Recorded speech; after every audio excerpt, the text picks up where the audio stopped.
അന്ത്യകാലം എന്ന രണ്ടാം ഭാഗത്തിലേക്ക് നമ്മുടെ ശ്രദ്ധയെ തിരിക്കുകയാണ്. अंत का समय उसका दूसरा एपिसोड में हम लोग आते हैं. രണ്ടാം ഭാഗം എന്നത് രണ്ടാം എപ്പിസോഡാണ്. ये दूसरा एपिसोड है. ഇത് കൃപായുഗമാണ്. आज हम कृपा युग में जीते हैं. ഈ കൃപായുഗം ഇപ്പോൾ തുടർന്നുകൊണ്ടിരിക്കുന്നു. ये कृपा युग चलता जा रहा है. 2000 വർഷം കഴിഞ്ഞിരിക്കുകയാണ്. 2000 साल हो चुका है. ഈ കൃപായുഗം കഴിയണമെങ്കിൽ ये कृपा युग खत्म होने के बाद ബൈബിൾ വ്യക്തമായി ഉറപ്പ് നൽകുന്ന ഒരു പഠിപ്പിക്കലുണ്ട്.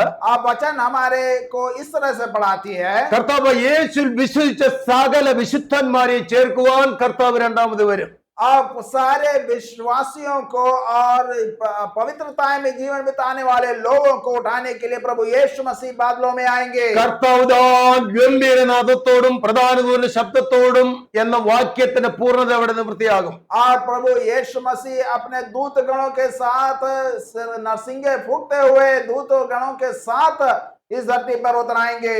ഇത് സുപ്രസാദ കാലമാണ്. यह सुप्रभात का एक समय है. യഹൂദന്മാരിൽ നിന്നും വിജാതികളിൽ നിന്നും यहूदियों के बीच में और अलग जातियों के बीच में से भी ഒരുക്കപ്പെട്ട വിശുദ്ധന്മാരെ ചേർക്കുവാൻ യേശു വരും. और जो तैयार पवित्र जन बैठे हैं उनको लेने के लिए प्रभु यीशु मसीह आएंगे. സകല വിശുദ്ധന്മാരെ ഭൂമിയിൽ നിന്നും ഉയർത്തെഴുന്നേൽപ്പിച്ചും രൂപാന്തരപ്പെടുത്തിയും സ്വർഗത്തിലേക്ക് കൊണ്ടുപോകും. और सारे पवित्र जनों को लेकर के प्रभु यीशु मसीह बादलों में ले जाएंगे. അങ്ങനെ കൃപായുഗം എന്ന ഡിസ്പെൻസേഷൻ അവസാനിക്കും. और कृपा युग उधर ही उस समय खत्म हो जाएगा. അതൊരു യുഗാവസാനമാണ്. एक युग का अंत वहां पे हो जाता है. അതിനുശേഷം വീണ്ടും ഒരു യുഗം ആരംഭിക്കും. उसके बाद एक और अलग नया एक युग का शुरुआत होगा. അത് ശരിക്കും അന്ത്യകാലത്തെ അന്ത്യവിനാഴികയാണ്. और वो अंत समय का आखिरी समय है. അത് ഈ ലോക സംഭവങ്ങളെ മുഴുവനെ ഉൾപ്പെടുത്തിക്കൊണ്ടുള്ള ഒരു പഠനമാണ്. और ये पूरे संसार में क्या हो रहा है ये सारे बात को लेकर के उसको हम समझ सकते हैं. കൃപായുഗം കഴിയുമ്പോൾ कृपा युग का खत्म होने के बाद ഇസ്രായേലിനോട് ബന്ധത്തിൽ ഏറ്റവും വലിയ കഷ്ടകാലം ആരംഭിക്കും. और इस्राएल का जो राज्य है उनके ऊपर बहुत बड़ा एक कष्ट आने वाला है. ഇസ്രായേൽ ജനം ദൈവത്തിന് സ്വന്തം ജനമെന്ന് ബൈബിൾ പറയുന്നു. हम जानते हैं कि इस्राएल का जन जो है परमेश्वर के अपने जन है. ദൈവം തെരഞ്ഞെടുത്ത ദൈവത്തിന്റെ സ്വന്തം ജനമാണ്. परमेश्वर के चुने हुए परमेश्वर के जन है इस्राएल के जन. അവർക്കാണ് ഭൂമിയിലുള്ള സകല ജാതികളും വെച്ച് ചട്ടങ്ങളും പ്രമാണങ്ങൾ നിയമങ്ങൾ കൊടുത്തത്. और इस पूरे भूमि में परमेश्वर ने और किसी को नहीं केवल इस्राएल जन को अपने न्याय और नियम को दिया. അവർ ദൈവത്തിന്റെ നിയമ ലംഘികളായി തീർന്നു. लेकिन वे परमेश्वर के नियम के वो गलत रास्ते को चुनकर नियम का उल्लंघन किया. അവരെ രക്ഷിപ്പാനായി വന്ന യേശുവിനെ അവർ തിരസ്കരിച്ചു. और उनको रक्षा करने वाला प्रभु यीशु मसीह जब आए तो उनका तिरस्कार किया. ദൈവവചനത്തിന് പ്രാധാന്യം കൊടുത്തില്ല. परमेश्वर के वचन को उन्होंने इंपॉर्टेंस नहीं दिया. അതുകൊണ്ട് നാമധേയ ഇസ്രായേലിനെ ദൈവം ആദരിക്കയില്ല. इसलिए परमेश्वर ने इस्राएल जन का आदर नहीं किया. ഏകസത്യ ദൈവമായ കർത്താവ് परमेश्वर जो एक सत्य है ലോക ജനതയ്ക്ക് ഒരു വെളിച്ചമാക്കി വെച്ച ശ്രേഷ്ഠ ജാതിയാണ് യഹൂദൻ. पूरे दुनिया के लिए पूरे संसार के लिए एक ज्योति करके बनाया था इस्राएल का एक राज्य. നന്മയും തിന്മയും വെളിപ്പെടുത്തുന്ന ചൂണ്ടുപലകയാണ് യഹൂദൻ.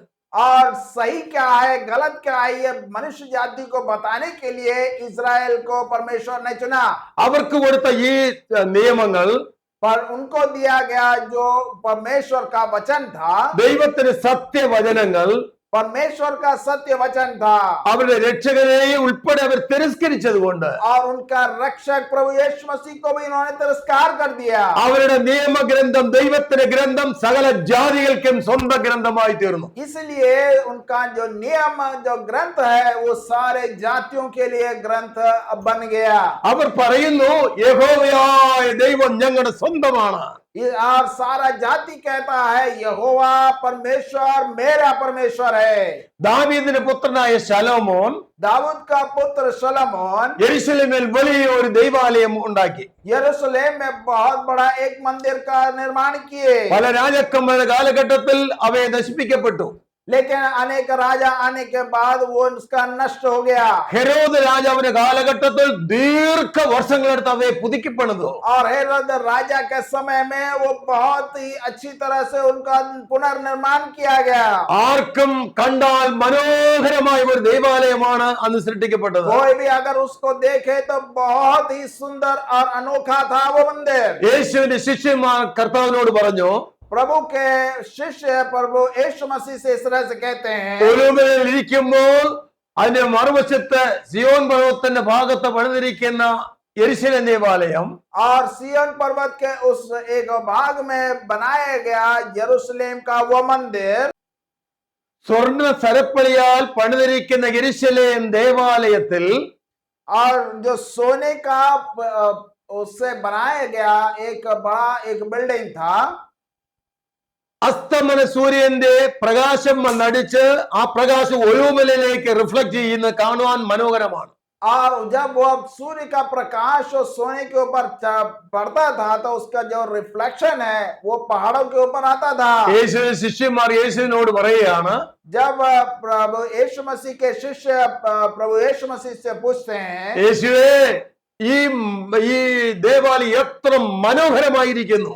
और वे कहते हैं कि देखो ये मंदिर कितना सुंदर लगता है। ആ ദേവാലയം ഉള്ളിടത്തോളം യഹൂദന്മാർക്ക് സമ്പൂർണ്ണ രക്ഷയെന്ന് അവർ വിശ്വസിച്ചു. और जो यहूदी ये सोचते थे कि जब तक ये मंदिर है उनका सुरक्षा वो हो जाएगा। കുറച്ചു കഴിഞ്ഞപ്പോൾ लेकिन कुछ समय होने के बाद ദേവാലയം കച്ചവട കേന്ദ്രമാക്കി മാറ്റി. उस जो मंदिर था वहां पे बहुत सारे व्यापार चलने लगे। അവിടെ കന്നുകാലികളെയും പണം എക്സ്ചേഞ്ച് ചെയ്യുന്ന കറൻസി എക്സ്ചേഞ്ച് ചെയ്യുന്ന സംവിധാനം എല്ലാം പള്ളിക്കകത്തായി. और वे सब जो पशुओं का लेन देन और करेंसी का एक्सचेंज ये सारा जो है उस मंदिर के अंदर होने लगा। ആ ദേവാലയത്തിന്റെ വിശുദ്ധ പ്രാകാരമൊക്കെ അശുദ്ധമാക്കി. और जो पवित्र जगह था वे सब अशुद्ध हो गए। കർത്താവ് അവർ ഒരു ന്യായവിധിയുടെ ചാട്ടവാർ എടുത്തു. और प्रभु यीशु मसीह अपने हाथों से एक डंडा बनाते हैं।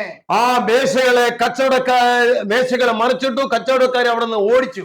और वहां पे जितने टेबल थे उस सब को उठा के फेंक दिया और वहां के लोगों को मार के बाहर भगा दिया। നിങ്ങൾ ദേവാലയം ദേവാലയം എന്ന് പറയുന്നു, तुम सब ये परमेश्वर का मंदिर है करके तुम कहते हो। ഈ ദേവാലയത്തിന് കല്ലിന്മേൽ കല്ല് ശേഷിക്കയില്ല എന്ന് കർത്താവ് പ്രവചിച്ചു. और प्रभु यीशु मसीह कहते हैं इसमें से एक पत्थर दूसरे पत्थर के ऊपर नहीं बैठेगा। AD 70 അങ്ങനെ സംഭവിച്ചു. और AD 70 में ऐसा ही हो गया। തീത്തോസ് കൈസർ വലിയ സൈനിക യോഗത്തോടുകൂടെ അവിടെ പ്രതിരോധിച്ചു. യെരുശലേം ദേവാലയം തകർത്തു. और रोमियो का एक राजा कैसर आकर के वहां पे वो मंदिर को पूरी तरह बर्बाद कर देते हैं। അങ്ങനെ യെരുശലേം ദേവാലയം തകർന്നപ്പോൾ യഹൂദന്മാരുടെ മനസ്സിലുണ്ടായിരുന്ന വലിയ സംവിധാനങ്ങളെല്ലാം പൊളിഞ്ഞു. और जब वो मंदिर पूरी तरह तहस नहस हो गया तो यहूदियों के बीच में या उनके मन में जो उनका उद्धार का रास्ता था वो वहीं पे खत्म हो गया। ആലയത്തോടുള്ള ബന്ധത്തിൽ യഹൂദന്മാരുടെ ഒരു യുഗമാണ് അവിടെ അവസാനിക്കുന്നത്. और हम जानते हैं कि परमेश्वर का मंदिर का एक युग था वो वहां पर खत्म हो जाता है। അതും അവരോടുള്ള ബന്ധത്തിൽ ഒരു കാലാന്ത്യമാണ്. और यहूदियों के लिए वो एक काल का अंत हो जाता है। യഹൂദന്മാരോടുള്ള ബന്ധത്തിൽ അത് അന്ത്യകാലമായിരുന്നു. और यहूदियों के संदर्भ में वह एक अंत का समय था। കുറച്ചുകൂടെ കഴിയുമ്പോൾ थोड़ा और समय के बाद ഹഗായി പ്രവചനം 2-ാം അധ്യായം 6-ാം വാക്യം നമ്മുടെ ശ്രദ്ധയിൽ കൊണ്ടുവരുന്നത് നല്ലതാണ്. ഹഗായി 2-ാം അധ്യായം 6-ാം വാക്യം. हगाई उसका दूसरा अध्याय और उसका 6वां वाक्य इस तरह से कहते हैं, ഇത് ഇങ്ങനെ കുറഞ്ഞെന്ന് കഴിഞ്ഞോട്ടെ, और कुछ और समय निकल जाने दो, ഞാൻ ഭൂമിയെ ഇളക്കും, കടലിനെ ഇളക്കും, കരയെ ഇളക്കും, സകല ജാതികളെയും ഇളക്കും. അങ്ങനെ ലോകം മുഴുവനും ഇളകി മറിയുന്ന ഒരു കാലഘട്ടം വരുമെന്ന് അവിടെ പ്രവചിച്ചു. एक बार फिर मैं पलक झपकते ही आकाश और पृथ्वी को जल और थल को कंपा दूंगा. ഇസ്രായേലിനുള്ള ബന്ധത്തിൽ യുദ്ധം, ക്ഷാമം, ഭീകരത എല്ലാം അവിടെ ഉണ്ടാകും. और इसराइल के उस जगह में युद्ध होगा, वहां पे फ्लड आएगा, बहुत सारा परेशानियां उनको सामना करना पड़ेगा। ഇപ്പോൾ മിഡിൽ ഈസ്റ്റ് എന്ന് പറയുന്ന പശ്ചിമേഷ്യയിൽ മഹായുദ്ധങ്ങൾ തുടങ്ങിയിട്ട് 1.5 വർഷമായി. और हम जानते हैं कि मिडिल ईस्ट में अभी युद्ध चल रहा है और बहुत साल गुजर गए हैं। ദൈവം തിരഞ്ഞെടുത്ത അബ്രഹാമിന്റെ സന്തതികളാണ് ഇസ്രായേൽ. परमेश्वर के चुना हुआ अब्राहम के बच्चे हैं ये इजराइल के जन। അബ്രഹാമിന്റെ 3ാം തലമുറക്കാരനാണ് യാക്കോബ്. अब्राहम का तीसरा पीढ़ी था याकूब। യാക്കോബിന് 12 ആൺമക്കളാണ്, ഇസ്രായേലിന് 12 ഗോത്രങ്ങൾ. और याकूब के 12 बच्चे थे और वो 12 बच्चे जो हैं इजराइल के 12 गोत्र कहते हैं। അവർക്ക് ദൈവം കൊടുത്ത ചട്ടങ്ങളും പ്രമാണങ്ങളുമാണ് വിശുദ്ധ വേദപുസ്തകം. और वे जन को दिया गया, परमेश्वर का दिया गया नियम और कानून है हमारे हाथों में जो बाइबल है। ദൈവത്തിന്റെ പരിശുദ്ധ ദേവാലയത്തെ അവർ അശുദ്ധമാക്കി. लेकिन परमेश्वर के पवित्र मंदिर को वो अशुद्ध कर देते हैं। അങ്ങനെ കൽമേൽ കല്ല് ശേഷിക്കാതെ ഇന്ന് അവിടെ ആലയമില്ല. और इस तरह से एक पत्थर के ऊपर दूसरा पत्थर नहीं है, इस तरह से मंदिर को पूरी तरह बर्बाद कर दिए। ഇന്ന് അവിടെയുള്ള ഒരേ ഒരു സംഗതി യഹൂദന്മാരുടെ വെയിലിംഗ് വാൾ അഥവാ വിലാപ മതിൽ മാത്രമാണ്. और वहां पे अगर आज आप जाते हैं तो वहां पे एक वेलिंग वॉल आपको मिलेगा, जिसका मतलब है दुख और आंसू का एक दीवार। ആരാധിക്കാൻ പള്ളിയില്ലാഞ്ഞതുകൊണ്ട് और आराधना करने के लिए जब एक मंदिर नहीं था, യഹൂദന്മാർ ആ മതിലിന്റെ അടുക്കൽ വന്ന് ആടി ആടി നിന്ന് പ്രാർത്ഥിക്കും. और इसलिए यहूदी जन वहां पे आकर के अपने यहाँ शरीर को हिलाते हुए प्रार्थना करते हैं। അവർ ഭക്തിപൂർവം അവരുടെ കയ്യിലെ തോറ അഥവാ ന്യായപ്രമാണം അവർ ശ്രദ്ധയോടുകൂടെ വായിക്കും. और वे अपना किताब या जो तोरा है उसको लेकर के वो बहुत श्रद्धा के साथ बढ़ते हैं। വായിക്കുകയും അപ്പോൾ അവരുടെ നെറ്റി ഈ വിലാപ മതിൽ മുട്ടിച്ചു മുട്ടിച്ചു പ്രാർത്ഥിക്കും. और ये जो बढ़ते हैं तो अपना सिर झुकाकर वो दीवार पे लगाते हुए प्रार्थना करते हैं। യഹോവേ ഞങ്ങൾക്ക് ആരാധിക്കുവാൻ ദേവാലയം താഴ്ന്നാണ് അവർ പ്രാർത്ഥിക്കുന്നത്. और वे प्रार्थना करते हैं कि हे परमेश्वर हमारा मंदिर बिल्कुल नाश हो गया है। എന്നാൽ അതിനു മുമ്പ് നടക്കേണ്ട ഒരു കാര്യമുണ്ട്. लेकिन उससे पहले होने का एक बात है। യഹൂദനെ നോക്കിക്കൊണ്ട് ഇസ്രായേലിനെ നോക്കിക്കൊണ്ട് ദൈവം അരുളി ചെയ്യുന്നു. और यहूदियों को देखते हुए परमेश्वर ये बात कहते हैं, ഞാൻ ഭൂമിയെ ഇളക്കും, मैं पूरे पृथ्वी को हिला दूंगा।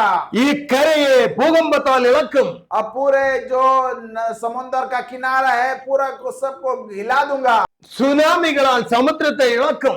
और बहुत बड़े सुनामी समुद्र से आएंगे, ഭയങ്കരമായ യുദ്ധങ്ങൾ ഉണ്ടാകും, बहुत बड़ा युद्ध होगा പകർച്ചവ്യാധികൾ ഉണ്ടാകും. और बहुत से बीमारियां फैलेंगे। ഞാൻ സകലരെയും ഇളക്കും. मैं सबको हिला दूंगा। അതിന്റെ കാരണം യഹൂദന്മാർ മാനസാന്തരപ്പെടണം എന്നുള്ളതാണ്. और उसका कारण है यहूदी अपने मन फिराना। ഈ കാലഘട്ടത്തെയാണ് മഹാപീഡനം എന്ന് പറയുന്നത്. और इस समय को महापीड़ा का समय कहते हैं। ഈ കാലഘട്ടത്തെയാണ് ദാനിയേൽ പ്രവചനത്തിൽ 70ാം ആഴ്ചവട്ടം എന്ന് പറയുന്നത്. और ये समय को दानियल का पुस्तक में 70वां समय को कहते हैं। ഈ കാലഘട്ടത്തെയാണ് യാക്കോബിന്റെ കഷ്ടകാലം എന്ന് പറഞ്ഞിരിക്കുന്നത്. और ये समय को याकूब का कष्ट का समय कहते हैं। ഇത് അന്ത്യകാലത്തിന്റെ അന്ത്യവിനാഴികയാണ്. और ये अंत काल का बिल्कुल अंत का समय के बारे में कह रहे हैं। കുറഞ്ഞത് 7 വർഷം സംഭവിക്കേണ്ട സംഭവ പരമ്പരകളാണ് ഇവിടെ നടക്കുന്നത്. और पूरा 7 साल चलने वाला एक बात को हम यहाँ कह रहे हैं।